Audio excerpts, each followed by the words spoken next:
तो फ्रेंड्स, आप देख रहे हैं मूवी रनर्स। आज व्हाट इफ का फिफ्थ एपिसोड रिलीज हो गया है, जिसका टाइटल है व्हाट इफ zombies। नाम से ही पता चल रहा है कि ये एपिसोड कितना मजेदार होगा, और ये जरूर है क्योंकि इसमें हमें कई सारे अलग अलग चीजें देखने के लिए मिली है।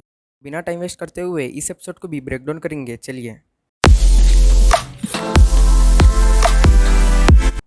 इस एपिसोड के स्टार्टिंग में हम देखते हैं कि हल्क के धरती पे गिरा है, मतलब यही जो हमने इन्फिनिटी वॉर में देखा था, जहाँ पे हेमडल ने अपने पूरे पावर्स यूज कर हल्क को धरती पे भेजा था थैनोस आने की इन्फॉर्मेशन देने के लिए। और जब ब्रूस धरती पे आके गिरता है तो वहाँ पे वॉन्ग और डॉक्टर स्ट्रेंज आके उसे मदद करते हैं। पर जब यहाँ पे ब्रूस बैनर धरती पे गिरता है तो कोई भी नहीं आता है उसे देखने के लिए, और तभी वॉचर पीछे बोलते हैं कि ब्रूस आके धरती पे गिरा, पर वो धरती नहीं है जो पहले था।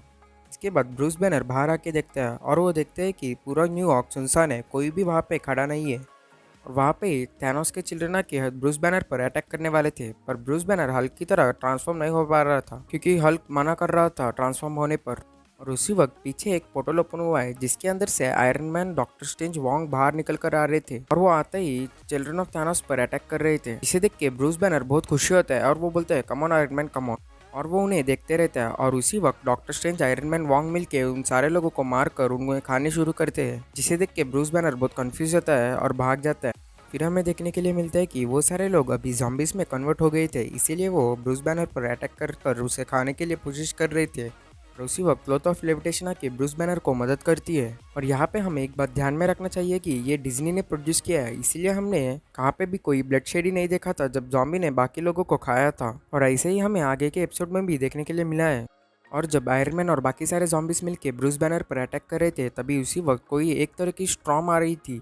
इसकी वजह से सारी zombies की स्किन निकल कर बोन्स बाहर आ रहे थे। फिर हमें दिखाते हैं कि ये सब वास्प कर रही है अपने हैंड्स की मदद से, जहाँ पे वास्प आके ब्रूस बैनर को बचाती है और वो बोलती है चलो हमारे साथ। पर ब्रूस बैनर नहीं मानता है, और उसी वक्त स्पाइडरमैन आके ब्रूस बैनर को पकड़ के लेके जाता है, और ब्रूस बैनर बहुत डर जाता है। और उसी वक्त स्पाइडरमैन बोलता है don't worry, I am friendly neighbourhood Spiderman. और ब्रूस फनी मैन में बोलता है कि कहाँ पे है तुम्हारा नेबरहुड। फिर वॉचर हमें ये स्टोरी बताते हैं कि ये सब क्यों हुआ है। वो बोलते हैं 2 वीक्स अगो जब हैंक पिम्प ने एक्सपेरिमेंट कर उसकी वाइफ को बचाने के लिए जाते हैं क्वांटम रेल में, और इसी न्यूज़ में जेन वेन डाइंग को क्वांटम रेल का एक वायरस आता है, जिसकी वजह से उसके ब्रेन करप्ट हो जाती है और वो जॉम्बी बन जाती है, जहाँ पे वो हैंक पिम्प को भी बाइट करती है। और जब वो दोनों बाहर निकलते हैं, ये पूरा वायरस स्प्रेड होता है और पूरा अर्थ जॉम्बी एपोकलिप्स आ जाता है, और वहाँ से वैस बच के निकल जाती है। पर एंटमैन वही फंस जाता है और वो जॉम्बी की तरह कन्वर्ट हो जाते हैं। और ये सब रोकने के लिए एवेंजर्स भी आते हैं, पर उन पर भी अटैक होता है और वो सारे लोग भी जॉम्बिस की तरह कन्वर्ट हो जाते हैं। फिर उसके बाद हम स्पाइडरमैन को अपना सर्वाइवल वीडियो शूट करते हुए देख सकते हैं, जहाँ पे वो हमको सारी रूल्स बताता है जॉम्बिस से कैसे बचने का। फिर वो हैप्पी को दिखाता है और बोलता है लॉन्ग स्लीव्स पहनना चाहिए, जिसकी वजह से जॉम्बिस को स्किन नहीं दिखेगा। फिर वो हाइजीनिक के बारे में बताता है और वहाँ पे बकी बांस रहता है। फिर वो बोलते हैं जॉम्बिस को हेड पे ही शूट करने का, और शैरन कार्टर को नर्फ गन से शूट करते हैं।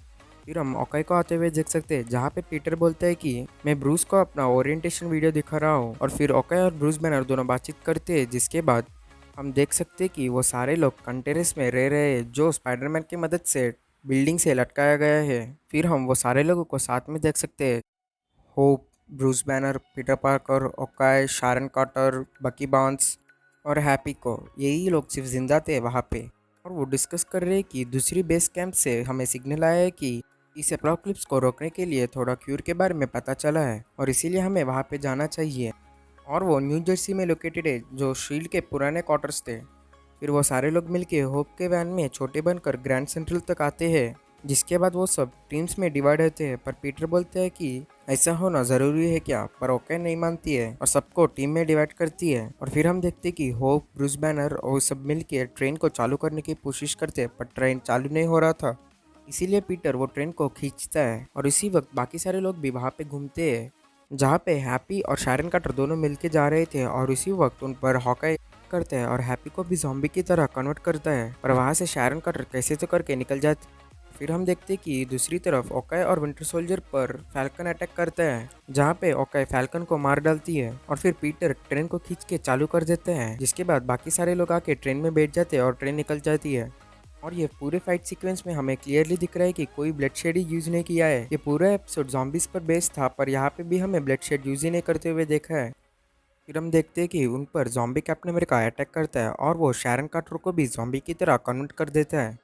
और फिर वहाँ पे बकी आता है जो कैप्टन अमेरिका ज़ॉम्बी को हरा ही देता है और वो कैप्टन का शील्ड भी ले लेता है। और पीछे शारन कार्टर ज़ॉम्बी को होप हरा देती है और उस फाइट में होप को भी थोड़ा इंजरी होता है, जिसके बाद होप को थोड़ा मेडिकेशन देते हैं। ब्रूस बताता है कि थोड़ी ही देर में होप भी ज़ॉम्बी में कन्वर्ट हो सकती है।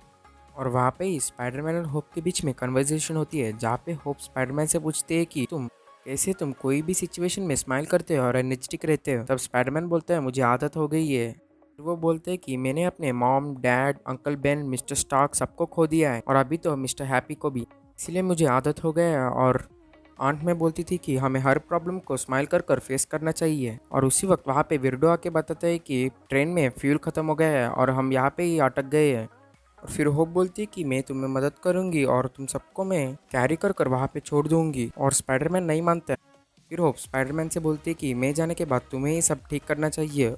और होप बड़ी बन जाती है और वो सारे लोगों को अपने हैंड में कैरी कर कर वहाँ पे छोड़ देती है और फिर अपने आप को सैक्रिफाइस कर देती है। और वो सारे लोग देखते कि वो सारे ज़ॉम्बिस वहाँ के फेंस के अंदर नहीं आ रहे हैं और बाहर ही खड़े हैं। फिर वो सारे लोग मिलके बेस के अंदर जाते हैं, जहाँ पे उन्हें विजन दिखता है। और विजन एक रोबोट है, इसीलिए वो बच जाता है। और फिर विजन बताता है कि अपने माइंड स्टोन की मदद से वो ज़ॉम्बिस को ह्यूमन की तरह कन्वर्ट कर सकता है, इसीलिए उसने ही वो मैसेज भेजा था वहाँ पे। और विजन स्कॉट को दिखाता है जिसका सिर्फ हेड ही है, बाकी सब बॉडी नहीं है। वो बताता है कि उसने माइंड स्टोन की मदद से स्कॉट को जिंदा किया है वापस। फिर पीटर और ब्रूस को आइडिया आती है। वो बोलते हैं अगर हमारे पास एक सैटेलाइट होता तो हम माइंड स्टोन की वेव्स को ट्रांसमिट करके पूरा वर्ल्ड में, तो हम इस एपोकलिप्स को एंड कर सकते हैं और सबकी जान बचा सकते हैं। फिर विजन बोलते हैं कि ऐसी टेक्नोलॉजी अभी तक इन्वेंट नहीं की गई है। और फिर वोकाई बोलती है कि ऐसी टेक्नोलॉजी यहाँ तो नहीं पर वकांडा में इन्वेंट किया गया है और हमें वो टेक्नोलॉजी यूज़ कर कर सबकी जान बचाना चाहिए। और बकी वहाँ जाने के लिए कुछ ट्रांसपोर्टेशन ढूंढने के लिए जाता है। और उसी वक्त वो वांडा ज़ॉम्बी को देखते हैं, पर कोई एक तरह की केज में कैद है वो। और वो आगे बढ़ जाते हैं और फिर वो देखते हैं कि वहाँ पे टिचाला है जो जिंदा है। फिर वो टिचाला को पकड़ कर लेके आते हैं। और उसके बाद विजन भी थोड़ा सीरियस हो जाता है और वहाँ पे टिचाला के बताता है कि विजन ने मुझे सेव किया था, पर वो भी इसीलिए कि वो अपना जॉम्बी ब्राइड को खाना खिला सके। मतलब वांडा जॉम्बी में कन्वर्ट हो गई थी और विजन उसके लिए खाना ढूंढ रहा था और टिचाला भी उसी से बिलोंग करता है। और फिर विजन बोलते हैं उसका नाम वांडा है, हम दोनों प्यार कर रहे थे। जब वो जॉम्बी में कन्वर्ट हो गई थी मैं उसे वो मार नहीं सका और इसीलिए मैं उसे मदद कर रहा था खाना ढूंढकर। और उसी वक्त पीछे से जोर से आवाज आ रहा था और विजन बोलता है तुमने उसे जाग दिया, वो बहुत दिनों से भूखी है। और फिर हम वांडा जॉम्बी को देख सकते हैं जो आके विडो को पकड़ कर लेके जाती है। और फिर बाकी सारे लोग मिलके वांडा को रोकने की कोशिश करते हैं, पर वो नहीं रुकती है। और उसी वक्त विजन को भी समझ में आता है और वो सारे लोगों को मदद करते हैं वहाँ से भागने के लिए। पर फिर भी ओकाई को वांडा पकड़ लेती है। और जब वो बाहर आते हैं तो विजन ब्रूस से बताता है कि मैं उसे छोड़ के नहीं आ सकता और इसीलिए वो अपना माइंड स्टोन निकाल देता है और ब्रूस के हाथ में रख देते हैं। और वहाँ पे भी वांडा आ जाती है और बकी वांडा को रोकने के लिए वहाँ पे ही रुक जाता है। और स्पाइडरमैन, स्कॉट, टिचाला सब मिलके जेट की तरफ भागते हैं और बकी को वांडा पकड़कर दूर फेंक देती है, जिसके बाद वो ब्रूस की तरफ भागती है। और जब वो ब्रूस को बाइट करने वाली थी तब ब्रूस के अंदर से हल्क बाहर निकलता है और वांडा को ढकेल देता है और फिर से अंदर चला जाता है। और फिर ब्रूस अंदर आके बोलते हैं कि मैं तुम्हें थोड़ा टाइम बाय कर सकता हूँ, पर स्पाइडरमैन मना करता है। फिर भी ब्रूस बाहर निकलता है और फिर वो हल्क से बोलता है this is the last time और वो जॉम्बिस की तरफ भागता है। जिसके बाद वो सब जेट को स्टार्ट करने की कोशिश करते हैं और कैसे तो कर जेट को चालू कर देते हैं। जिसके बाद हम देखते हैं कि ब्रूस हल्क की तरह कन्वर्ट हो जाता है और सारी जॉम्बिस को मारता है।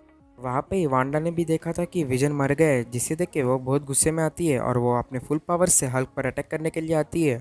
और हल्क और उसके बीच में फाइट चालू हो जाते हैं, जिसके बीच में बाकी सारे लोग जेट की मदद से भाग जाते हैं। और उन्हें रोकने के लिए जॉम्बी हो पाती है, पर वो कैसे तो करके वहाँ से बच जाते हैं। फिर स्कॉट और पीटर बात करते हैं, जिसके बाद वो डिसाइड करते हैं कि वाकांडा में जाके सबको सेव करेंगे। फिर हमें वाकांडा को दिखाते हैं, जहाँ पे हमें जॉम्बी थानोस को दिखाते हैं, जिसके पास सारे इन्फिनिटी स्टोन्स थे सिवाय माइंड स्टोन को छोड़ के, और वो सारे इन्फिनिटी स्टोन्स को यूज भी करते हैं। और यहाँ पे ही एपिसोड खत्म हो जाती है। और ऐसा दूसरी बार हुआ है जहाँ पे हमें लास्ट में एक बड़ी सी थ्रेट को दिखाते हैं और एपिसोड खत्म कर देते हैं। पहला वाला जहाँ पे ईगो आता है पीटर के पास और अभी थानोस को दिखाते हैं। मतलब ये सीजन 2 को भी यहाँ से ही प्रिपेयर कर रहे हैं, जिसे देख के हमें समझ में आती कि व्हाट इफ सीरीज बहुत बड़ा होने वाला है। और मैं भी सारे वीडियोस का ब्रेकडाउन लाऊंगा, इसीलिए प्लीज़ ये चैनल को सब्सक्राइब कर अपने फ्रेंड्स के साथ शेयर करें। और प्लीज़ वीडियो को लाइक करना और नीचे कमेंट्स में बताना व्हाट इफ का 5th एपिसोड कैसा लगा। और मुझे इंस्टाग्राम में भी फॉलो करना, जिसका लिंक मैंने नीचे दिया है डिस्क्रिप्शन में। प्लीज़ जाके चेकआउट करें। थैंक यू दोस्तों, मिलते हैं अगले वीडियो में।